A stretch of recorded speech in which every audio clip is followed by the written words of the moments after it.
We now have seen the full 60-minute interview, out of which Donald Trump abruptly walked last week, and it's as embarrassing as it is hilarious. It's as dystopian as it is preposterous, and we're going to look at it.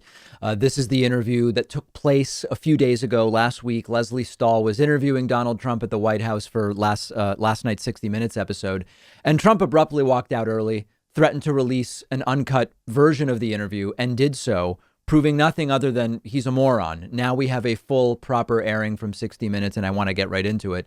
In this first clip, Donald Trump just whines. There's no other way to say it. He whines like he's an underprivileged, oppressed person rather than the most powerful person in the world. He whines about how Joe Biden doesn't get interview questions that Trump wants him to get. And then this is really wild.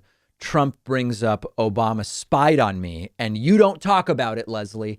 And Leslie Stahl explains we can't air stuff that we can't find evidence for. And it gets ugly and it gets hilarious. I wish you would interview Joe Biden like you interview me. It would be so good. You know what? You like this, I thought. I thought you liked I don't mind it. I don't mind it. But when I watch him walk out of a store and he's walking with an ice cream, and the question the media asks him, what kind of ice cream, what flavor ice cream do you have? And he's in the midst of a scandal. He's not. And he's taking, he's of course not. He is, No. Leslie. Come on. Of course he is. It's the biggest, second biggest scandal. So, the biggest scandal was when they spied on my campaign. They spied on my well, campaign, there's Leslie. no real evidence of that. Of course there is. No. It's all over the place. Leslie, Sir, they spied on my campaign and they got caught. Can I say something? You know, this is 60 Minutes. And we can't put on things we can't verify. You won't put it on because it's bad for Biden. We can't Look, put on things we can't verify. Leslie, they spied on my campaign. Well, we can't verify It's been totally that. verified. No. It's been, just go down and get the papers. They spied on my campaign, they got caught. No. And then they went much further than that, and they got caught. And you will see that, Leslie, and you know that, but you just don't want to put it on the air. As a matter of fact, I don't know that. Okay. Now, what I wish Leslie Stahl would have asked is, Mr. President, sir, as he likes to say, I will look into this Obama-Biden crime if you can tell me what law you believe was broken, what crime was actually committed here, because Trump doesn't know. Trump is lost in his own conspiracy theory. We've seen it before when he's actually asked, what are you alleging? He says, come on, you know what it is, unless you're part of the fake news covering it up. Pathetic. Trump, and remember, Trump thinks this interview makes him look good. That's one of the most delusional parts of this. Trump then asked whether insulting people on Twitter is a good idea. Trump says it is. But the most notable thing here is Trump complains more that Leslie Stahl's questions are inappropriate, and again complains about the questions given to Joe Biden. And then he just gets up and leaves. Do you think that your tweets and your name calling are turning people off? No, I think I wouldn't be here if I didn't have social media. Well, but the media is fake.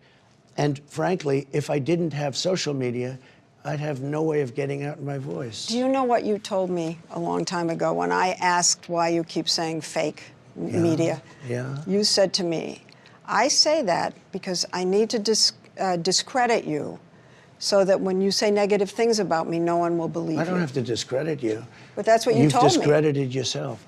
You know, I didn't want to have this kind of angry. Of course you did. No, I didn't. Of course you did. No, I didn't. Well, then you brought up a lot of subjects that Well, I said were I'm going to ask inappropriately you brought tough up. questions. They were inappropriately brought up right from the beginning. No, your first question was, this is going to be tough questions. Why? You don't ask Joe Biden. I saw your interview with Joe, the interview with Joe Biden. I never did a Joe Biden Biden interview. interview.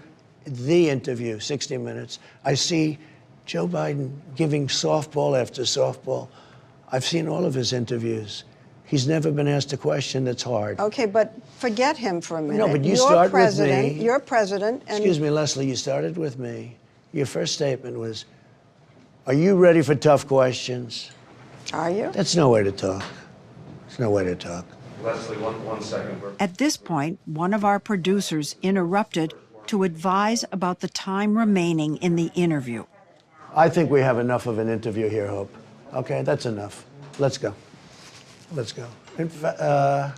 Let's go meet for 2 seconds, okay? Thanks. I'll see you in a little while. Thanks. Be careful. Can you imagine a more whiny president? Whine, whine, whine. And then I think we have enough, he says. I think we have enough. Bye-bye. Here's the moment where Trump actually does the walking out, and Press Secretary Kayleigh McEnany comes in with that oversized book. And it's just total cringe. I would be ashamed to be Kayleigh McEnany. She deserves never to work again after this nightmare is over. There's actually a long list of people associated with this clown that deserve to never work again. But check, I mean, this is just, if you're allergic to cringe, I would probably turn away at this point. We were scheduled to take a walk with the president around the White House grounds. I've got a lot of questions I didn't ask. While we waited to see if the president was coming back, Rich? his press secretary, Kayleigh McEnany, came in with a hand delivery. Leslie, the president wanted me to deliver his health care plan. It's a little heavy. Oh my God, this is his health care plan? Yes. Okay, Kayleigh, thank you. You're welcome, and the vice president will be with you shortly. Okay. And the president's not coming back? The president's giving you a lot of time. It was heavy, filled with look at this. executive orders, congressional can't lift initiatives, it. but no comprehensive health plan. So not all the pages were blank. There was actually some stuff in there, meaningless stuff. And as Leslie Stahl points out, nothing in there about Trump's supposedly forthcoming healthcare plan. Trump again raises this idea that COVID cases are rising merely because of more testing. He's sticking with that. 4 years ago, you were behind in the polls, as you are now, and you pulled it out. But this time you have kind of a double migraine. You have unemployment claims going up. You have COVID cases going up. I mean, it's like the gods have suddenly decided to conspire against I you. don't think so at all. No, I think Well, we've what done a great about job these- with COVID. Sir, excuse me, cases are up in about 40 states. You know why cases are up also? Because we do more testing. The fake news media loves to say cases are up.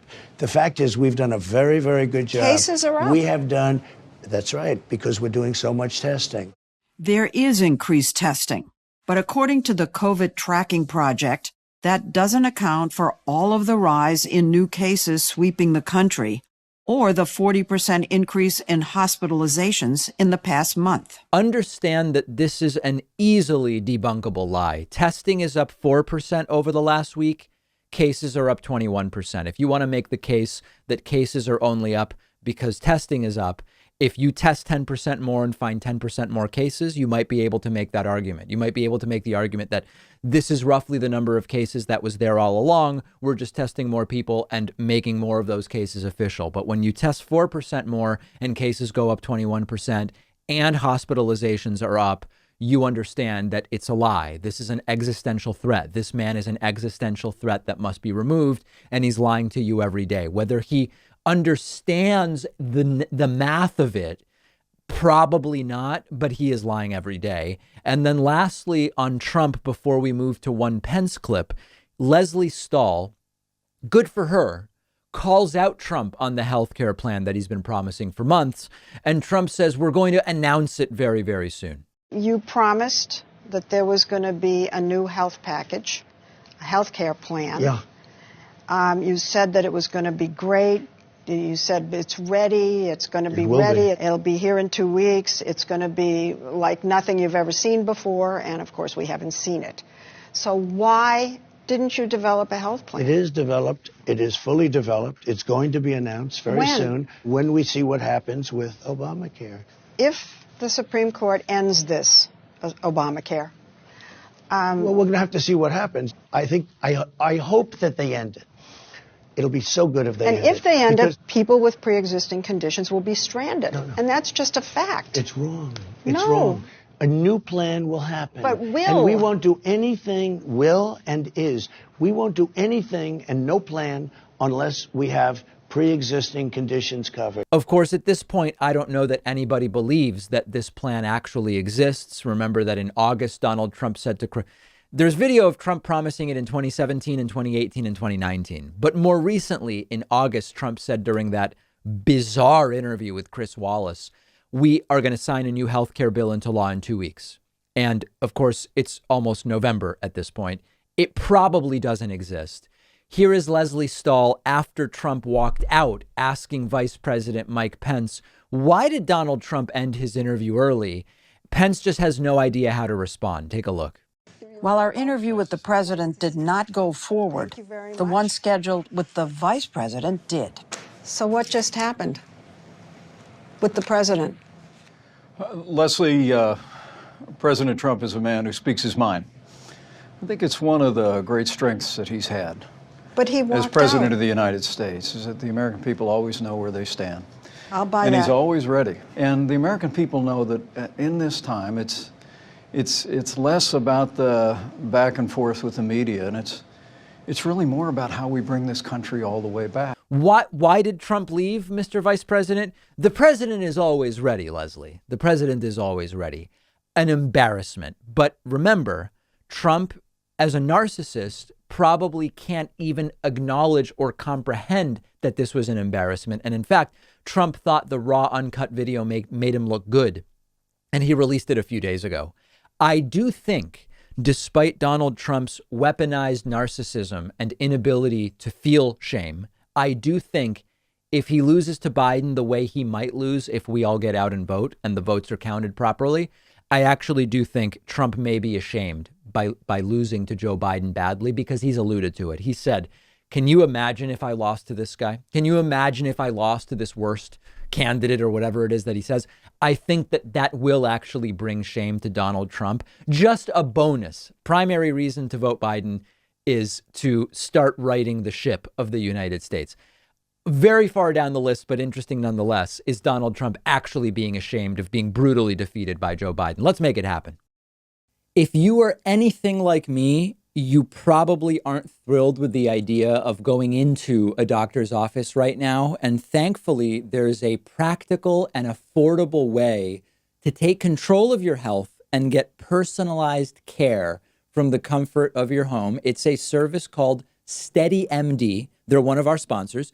You take a quiz, you get matched with a licensed primary care physician who understands your health needs. You have a 1-hour video call with your new doctor.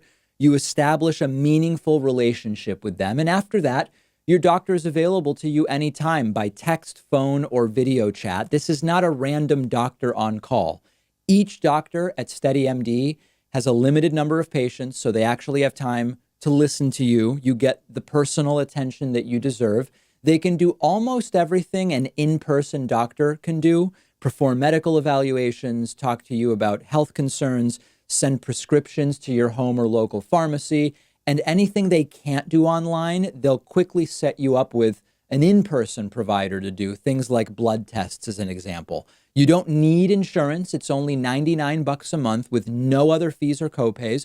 There are so many practical advantages to using SteadyMD for primary care, and it's also so much more affordable. Go to steadymd.com/Pakman to take the free quiz, see which doctor is right for you. I took their quiz. They matched me with a doctor who specializes in my particular health needs and situation. The doctor they gave me is a really perfect fit for me and my medical needs. There's no risk, no commitment to get started. Just click the link right underneath this video.